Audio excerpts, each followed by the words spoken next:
नमस्कार दोस्तों, कैसे हैं आप लोग।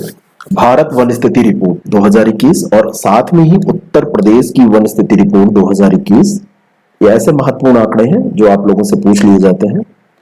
यूपी पीसीएस की परीक्षा के लिए बहुत ज्यादा इंपॉर्टेंट है। आरओ की परीक्षा जो हुई उसमें फैक्ट पूछा गया था और सीधा वही फैक्ट क्लास में डिस्कस किया गया था। तो उस लिहाज से ये बॉर्डर लाइन में जब कोई फंसता है और उसके ये क्वेश्चन गलत होते हैं तो बहुत ही एक दुखदाई घटना होती है। तो आप कुछ महत्वपूर्ण चीजें हैं, जैसे कुछ आंकड़े होते हैं एग्रीकल्चर के आंकड़े जो हर बार मैं यहाँ पे डिस्कस करता हूँ, खनिज के आंकड़े जो एथेंटिक होते हैं और याद कराने की कोशिश, और कुछ ऐसे तरीके से डिस्कस किया जाए और वही चीजें डिस्कस की जाए जो पूछी जाती हैं। बाकी आपको मटेरियल बहुत मिल जाएगा, लेकिन आपको जो तैयार करके जाना है उसको पढ़ के जाइए। तो इस लिहाज से हम इसको एक बार फिर से डिस्कस कर लेते हैं। भारत वन स्थिति रिपोर्ट 2021 की जो ये जारी की गई है, इसके बारे में सबसे पहले तो आपको यही जान लेना है कि ये 2021 की रिपोर्ट किस क्रम की रिपोर्ट है। ये बेसिक बात है जो आपको जानना चाहिए। 2021 की रिपोर्ट ये किस क्रम की रिपोर्ट है, इसके पहले कितनी रिपोर्ट आ चुकी है, कितनी रिपोर्ट्स पहले जारी हो चुकी हैं। तो इस रिपोर्ट की जहां तक बात की जाए तो आपको मैं बताना चाहता हूं कि 1987 में पहली रिपोर्ट जारी हुई थी और उसके बाद में प्रत्येक 2 वर्ष पर रिपोर्ट जारी होती रहती है। और ये जो क्रम है इस बार की रिपोर्ट का, ये 17वीं रिपोर्ट है। 16 रिपोर्ट पहले हो चुकी है। 2019 में जो आई थी वो 16वीं थी, ये 17वीं रिपोर्ट है। भारत में जो वन संरक्षण अधिनियम है 1980 का, तो 1980 के वन संरक्षण अधिनियम के बाद ये सारे प्रयास शुरू किए गए और ये रिपोर्ट जो जारी की जाती है इसमें जितने भी आंकड़े होते हैं वो प्रोग्रेस को दिखाते हैं या कहीं पे कुछ निगेटिव होता है उसको दिखाते हैं। वन प्रबंधन के बारे में, वानिकी के बारे में, कृषि वानिकी क्षेत्रों में जो भी नीतियां इंप्लीमेंट करते हैं उनको कैसे बनाया जाए, इसके बारे में इसमें चर्चा जो की जाती है उससे निष्कर्ष निकाले जाते हैं। अब जैसे इसमें बात की जा रही है, जो इंपॉर्टेंट फैक्ट है जो आपसे पूछे जाएंगे, और उसके पहले मैं 2-3 चीजें और आपको बताना चाहता हूं। जैसे पहली बार ऐसा हुआ है जब tiger corridor, tiger reserve, tiger corridor और गिर के जंगल जिसमें एशियाई शेर रहते हैं इनको वन आवरण में शामिल किया गया है, उनका आकलन किया गया है। टाइगर कॉरिडोर को पहले शामिल नहीं किया जाता था। तो टाइगर कॉरिडोर की बात की जाए या फिर गिर के जंगलों की बात की जाए या फिर एशियाई शेरों के क्षेत्र की बात आपसे पूछ ली जाए, तो ये पहली बार टाइगर रिजर्व को पहली बार शामिल इसमें किया गया, उनको आकलित किया गया है। और बाघ गलियारों को इसमें शामिल किया गया है और इस लिहाज से ये इंपॉर्टेंट हो जाती है। कुल वन और वृक्ष आवरण की दृष्टि से देखें तो 2019 की तुलना में इसमें 2261 वर्ग किलोमीटर की वृद्धि देखी गई है। जितना 2019 में था उससे 2261 किलोमीटर बढ़ गया है। अब यहां पर 2 तरीके के आंकड़े होते हैं। एक इसमें होता है वनावरण और एक आपसे पूछा जाता है यहाँ पर दूसरा जो होता है वो वृक्षावरण पूछा जाता है। तो वनावरण और वृक्षावरण में वनावरण ज्यादा वृद्धि हुई है वनावरण में और वृक्षावरण में कम हुई है। 721 वर्ग किलोमीटर ये रही है आपकी वृक्षावरण में और 1540 आपकी रही है किसमें, वनावरण में। और दोनों को आप जब ऐड कर देंगे तो वन और वृक्ष दोनों के आवरण में 2261 वर्ग किलोमीटर की वृद्धि देखी गई है। देश का जो कुल वन और वृक्ष आवरण है ये 9 मिलियन हेक्टेयर है। जो देश के भौगोलिक क्षेत्र का कितना है, ये मोस्ट इंपॉर्टेंट क्वेश्चन है, बार बार पूछा जाता है। तो 2, 4, 6 ऐसे लिखिए, यानी कि 24.6 और फिर 2 लिख दीजिए। तो इतने प्रतिशत है, यानी कि टोटल भौगोलिक क्षेत्र का इतने प्रतिशत हमारी जो लैंड है उसमें वन पाया जाता है। वनावरण में जो वृद्धि हुई है तो शीर्ष राज्य वृद्धि वाले कौन से हैं ये आपसे पूछे जाते हैं। तो ये वृद्धि में सबसे पहला जो राज्य है वो आंध्र प्रदेश है, दूसरा तेलंगाना और तीसरा उड़ीसा है। बहुत ही आसान है इसको याद रखना। आंध्र प्रदेश और तेलंगाना ये दोनों आप जानते हैं कि पहले एक ही हुआ करते थे, इनका विभाजन हुआ, बाद में ये अलग अलग हो गए। तो इनको याद रखना आपके लिए बहुत आसान है। कब विभाजन इनका हुआ था? 2014 में 2 जून को इनका विभाजन हो गया था। 2 जून 2014 में इसका विभाजन कर दिया गया था। तो तेलंगाना और आंध्र प्रदेश दोनों में वृद्धि हुई है, लेकिन आंध्र प्रदेश में ज्यादा वृद्धि हुई। तेलंगाना की राजधानी क्या है? तेलंगाना की राजधानी हैदराबाद है। तो पहले आंध्र प्रदेश की राजधानी हुआ करती थी। और इसकी ये 3 राजधानियां हो गई हैं, इन तीनों को रिवाइज कर लीजिएगा, अमरावती, कुर्नूल जो बात करते हैं। और तीसरा यहाँ पर उड़ीसा क्रम, जो तीसरा क्रम है ये उड़ीसा का आता है। तो आप इसको ऐसे भी याद कर सकते हैं, आंध्र प्रदेश, तेलंगाना और उड़ीसा। एटीओ की पोस्ट होती है ना एक, तो एटीओ से याद कर सकते हैं। ये आपका वन आवरण में वृद्धि दर्शाने वाले राज्यों का क्रम हो गया। अब क्षेत्रवार वन आवरण जो है, इसमें मध्य प्रदेश जो है वो नंबर 1 में सबसे ज्यादा यहाँ पर क्षेत्र पाया जाता है। जब आपसे एरिया पूछा जाएगा तब आप मध्य प्रदेश टिक करेंगे। कब? जब एरिया पूछा जाएगा। और एरिया में सेकंड स्थान पर कौन सा राज्य आता है? तो अरुणाचल प्रदेश आता है, थर्ड पे छत्तीसगढ़ और चौथे पे उड़ीसा। ये एरिया की बात हो रही है, ना कि प्रतिशत की बात हो रही है। इसको याद रखना बहुत आसान है। एक फार्मूला आप बना लीजिए, माचो। तो माचो में M for Madhya Pradesh, A for Arunachal Pradesh, C H for Chhattisgarh और ओ फॉर उड़ीसा। ये 4 आपको याद हो जाएंगे। माचो ये प्रतिशत है वनों का, सॉरी क्षेत्रफल है, एरिया है, प्रतिशत नहीं है। ये आपका एरिया है वनों का जो राज्यों में पाया जाता है। अब 5 राज्य ऐसे जहां पर प्रतिशत के रूप में वनावरण शीर्ष है। तो इसमें अब प्रतिशत की बात करें तो मिजोरम नंबर 1 पे आ जाएगा, दूसरे पे अरुणाचल प्रदेश आएगा और तीसरे पे आपका मेघालय, मणिपुर, नागालैंड। तो यहाँ पर नंबर 1 पे कौन सा है, यहीं पे मैं इसीलिए लिखे दे रहा हूं कि आप एक साथ में याद कर लें, स्क्रीनशॉट भी ले सकते हैं। तो मिजोरम, अरुणाचल प्रदेश, मेघालय, मणिपुर, नागालैंड, इसको याद कर लीजिए। मिजोरम, अरुणाचल प्रदेश, मेघालय, मणिपुर, नागालैंड। और ये सब देखिए सारे के सारे नॉर्थ ईस्ट के हैं। तो नॉर्थ ईस्ट के अलावा कोई दूसरा अगर आपको दे रहा है तो वो तो वैसे ही गलत हो जाएगा। लेकिन इसमें क्रम याद रखिएगा कि सबसे ज्यादा ये प्रतिशत की बात हो रही है, जहां पे वनावरण प्रतिशत सबसे ज्यादा पाया जाता है। वन आवरण के अंतर्गत 1/3 से अधिक क्षेत्र वाले राज्य या केंद्र शासित प्रदेश 2021 के अंतर्गत ये बताया गया कि ऐसे कितने हैं जो 33% से अधिक वनावरण के अंतर्गत है। ये ऐसे मैंने डिस्कस किया था और सीधा आरओ में यही पूछा गया था। तो 17 राज्य या केंद्र शासित प्रदेश ऐसे हैं जहां पर वनावरण का जो प्रतिशत है वो 33% से अधिक है। 17, इनकी संख्या याद रखिएगा। राज्य और केंद्र शासित प्रदेश दोनों मिला के ऐसे 17 हैं जहां पे 33% से अधिक है। 75% से अधिक की बात की जाए तो 5 राज्य केंद्र शासित प्रदेश हैं जहां पर वनावरण 75% से अधिक है। तो लक्षद्वीप, मिजोरम, अंडमान और निकोबार द्वीप समूह, अरुणाचल प्रदेश, मेघालय, यहाँ पे 75% से भी ज्यादा पाया जाता है। क्या? जो वनावरण का प्रतिशत है वो 75% से भी ज्यादा पाया जाता है। तो ये ऐसे राज्य या केंद्र शासित प्रदेशों की संख्या कितनी है? 5। 33% से ज्यादा वालों की संख्या कितनी है? 17।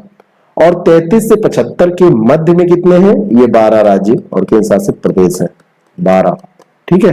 और बाद में जो आपके बचेंगे तो वो हो जाएंगे 33 से 75 के बीच में। ये मणिपुर है, नागालैंड है, त्रिपुरा है, गोवा है, केरल, सिक्किम, उत्तराखंड, छत्तीसगढ़, दादरा नगर हवेली, दमन दीव, असम, उड़ीसा। ये 12 संख्या है जो 33% से 75% के बीच में जहां पर वनावरण बिछावन पाया जाता है वो वाले क्षेत्र हैं। तो 12 राज्यों की संख्या ये हो गई, 5 ये हो गई और 17 ये हो गए। ठीक है ना। तो ये टोटल आपका ये आंकड़ा है जो पूछा जा सकता है। मैंग्रोव आवरण में वृद्धि की बात की जाए तो इसमें पिछले आकलन की तुलना में इस बार 17 वर्ग किलोमीटर की वृद्धि, इसमें 17 वर्ग किलोमीटर की वृद्धि देखने को मिली है। तो ये पॉजिटिव साइन है, घट नहीं रहा है, बढ़ रहा है। और देश में कुल मैंग्रोव आवरण भी आपसे पूछा जा सकता है कि टोटल कितना है। तो ये लगभग 5000 वर्ग किलोमीटर के बराबर है। 5000 वर्ग किलोमीटर के बराबर याद रखिए कि लगभग है, और एग्जैक्ट जो डिजिट है वो 4992 है, 4992 वर्ग किलोमीटर याद रखिएगा। और मैंग्रोव में जो वृद्धि दर्शाने वाले 3 शीर्ष राज्य हैं, इसको आप याद रखिए। जो ये 3 राज्य हैं वो कौन कौन से हैं? तो सबसे ज्यादा जो वृद्धि दर्ज की गई है 8 ही वर्ग किलोमीटर की वृद्धि है, लेकिन ये उड़ीसा में दर्ज की गई है, उसके बाद में ये महाराष्ट्र में और फिर कर्नाटक में। तो ओम के याद करिए। तो ये उड़ीसा में 8 वर्ग किलोमीटर की वृद्धि, सबसे ज्यादा वृद्धि यहीं पर दर्ज की गई है। ये वृद्धि दर्शाने वाले राज्य हैं। इसमें ऐसे ही आंकड़े जारी किए जाते हैं, ऐसे ही आंकड़ों की बात की जाती है। कुल कार्बन स्टॉक भी आपसे पूछा जा सकता है। 4 मिलियन टन ये 2019 की तुलना में बढ़ गया है।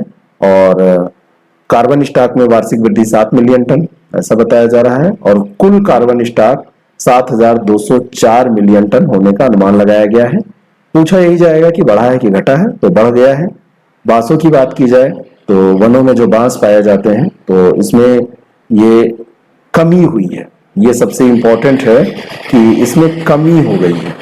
तो और ये बांस के वन जो है 13,800 मिलियन, ये सॉरी कमी नहीं है, ये कलमों की बात हो रही है, बढ़ गए हैं, कलमों की बात हो रही है, ये कमी नहीं है, ये कलमें हैं जो कलमें काटी जाती हैं, ऐसे कट करके कलम जो बनाया जाता है ना, कलम बना के जो पौधे किए जाते हैं।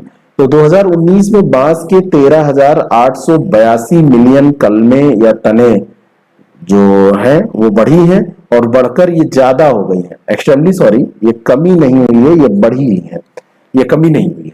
वनों की ये के लिए वनों की जो आग लगी, इसके कारण से दिमाग में एक वो रहता है कि आग लगने से तो कम ही होगा।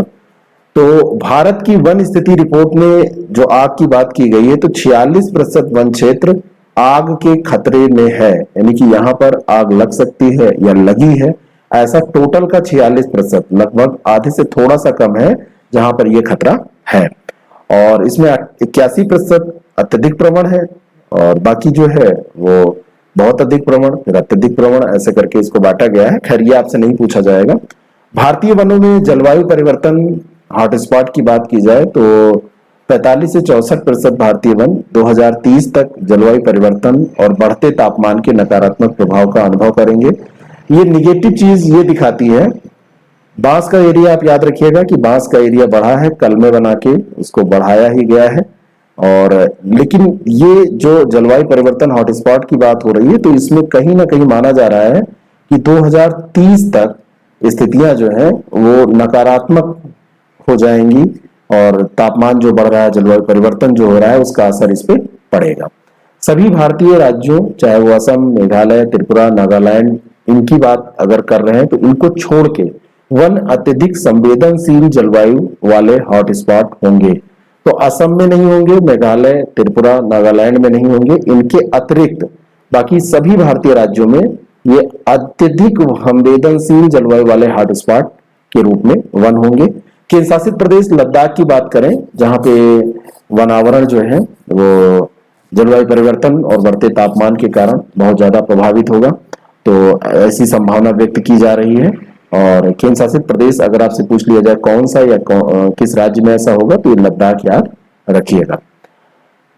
टाइगर रिजर्व क्षेत्रों में वनावरण की इस बार जो चर्चा की गई है, तो इसमें भारत की टाइगर रिजर्व जो भी कॉरिडोर्स हैं और जो शेर संरक्षण क्षेत्र हैं, इनको सम्मिलित किया गया। इन अध्यायों को मैंने पहले भी चर्चा की है। तो आपसे पूछा जा सकता है क्या क्या पहली बार इसमें हुआ है, तो टाइगर रिजर्व, टाइगर कॉरिडोर्स जो है, साथ में जो संरक्षण क्षेत्र है उनके, इनको शामिल किया गया है। और बताया गया कि विगत दशक में 52 बाघ अभ्यारण्यों में वनावरण में कुल कमी 62 वर्ग किलोमीटर ये हुई है। वर्ग किलोमीटर की जो कमी हुई है वो कितनी हुई है? 62 वर्ग किलोमीटर की कमी ये हुई है। और 52 बाघ अभ्यारण्यों में से लगभग 20 में वृद्धि की प्रवृत्ति भी प्रदर्शित हुई है। तो टोटल देखा जाए 52 में तो कमी है, लेकिन 20 ऐसे हैं जहां पर क्षेत्र बढ़ा भी है। वन क्षेत्र में वृद्धि प्रदर्शित करने वाले जो 3 टाइगर रिजर्व हैं, ये मोस्ट इंपॉर्टेंट आपके लिए हो सकते हैं। 3 टाइगर रिजर्व जहां पर वृद्धि दर्ज हुई है वन क्षेत्र में, तो बक्सा ये पश्चिम बंगाल में, अन्नामलाई तमिलनाडु में, और इंद्रावती छत्तीसगढ़ में। यानी कि ये 3 ऐसे टाइगर रिजर्व हैं जहां पर क्या हुआ है? वृद्धि हुई है। इसमें वनावरण में वृद्धि हुई, वनावरण में वृद्धि दर्ज की गई है। 32 टाइगर रिजर्व ऐसे हैं, अब 20 में तो वृद्धि है, 32 ऐसे हैं जहां पर कमी आई है। तो ये आपसे इतना तोड़ के पूछा नहीं जाएगा, फिर भी आप ध्यान में रखेंगे। उत्तर प्रदेश के आंकड़ों को भी हम यहां पर देख लेते हैं। उत्तर प्रदेश वन स्थिति रिपोर्ट 2021। भारत में वनों की स्थिति पर जैसे पर्यावरण और जलवायु परिवर्तन मंत्रालय रिपोर्ट जारी करता है, उसी के साथ उत्तर प्रदेश की रिपोर्ट भी जारी की जाती है। ऐसा नहीं है कि उत्तर प्रदेश की रिपोर्ट अलग से जारी की जाए। 17वीं रिपोर्ट है, पहले भी हमने बात की। कुल भौगोलिक क्षेत्र की अगर बात की जाए तो वनावरण 14,817.89 वर्ग किलोमीटर क्षेत्र में है।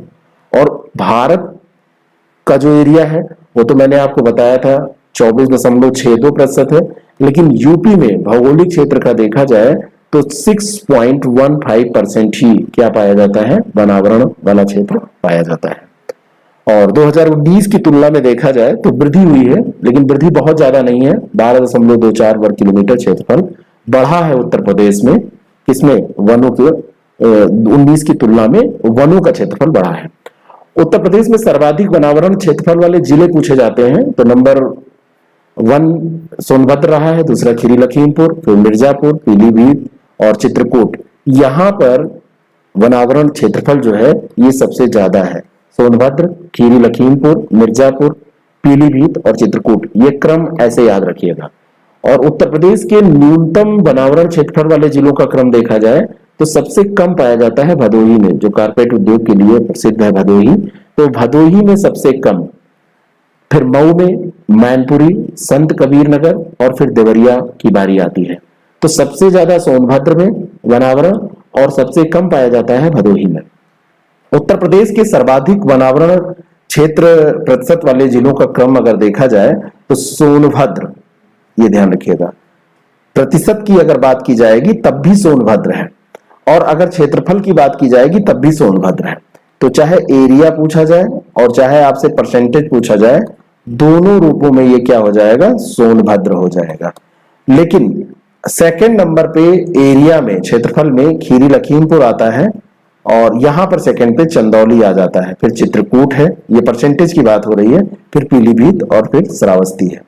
ठीक है, पीलीभीत और चित्रकूट यहां भी है, लेकिन क्रम चेंज हो जा रहा है। यहां पर सेकंड पे चंदौली आ जा रहा है, फिर चित्रकूट, पीलीभीत, श्रावस्ती है। लेकिन प्रथम स्थान कम से कम याद रखिएगा, एरिया और परसेंटेज दोनों में सोनभद्र प्रथम स्थान पर है। और न्यूनतम में अगर आपसे पूछा जाएगा सबसे कम वनावरण क्षेत्रफल कहां पाया जाता है, तो ये भदोही में पाया जाता है। उत्तर प्रदेश के जो वन रिपोर्ट 2021 में वृक्षावरण क्षेत्रफल की बात की गई है तो 7,421 वर्ग किलोमीटर वृक्षावरण क्षेत्रफल यहां पाया जाता है, और ये कुल भौगोलिक क्षेत्रफल का 3.08% है। हमने अभी वन की बात की थी, तो वन का जो क्षेत्रफल पाया जा रहा था वो 14,817 पाया जा रहा था, और ये 6.15% था, ये वनावरण था, 6.15%। और अगर आपसे पूछ लिया जाए वृक्षावरण तो 6.15% तो ये वनावरण हो गया, और अगर वृक्षावरण की बात की जाए तो वृक्षावरण आपका हो जाएगा 3.08%, तो ये आपका वृक्षावरण हो गया। ठीक है, ये 7,421 वर्ग किलोमीटर है और वो 14,000 समथिंग है। तो ये दोनों अगर आप ये जोड़ देंगे तो आपका ये हो जाएगा 9.23% कुल भौगोलिक क्षेत्रफल का। अलग अलग पूछा जाएगा तो वृक्षावरण कम है, वनावरण ज्यादा है। वनावरण 6.15% है और वृक्षावरण 3.08% है। तो ये टोटल इंपॉर्टेंट डेटा रहे, और सारे आंकड़े, सारे डेटाज हमने देख लिए हैं। इन्हीं से आपके प्रश्न बन जाएंगे, आप इसको देखिए।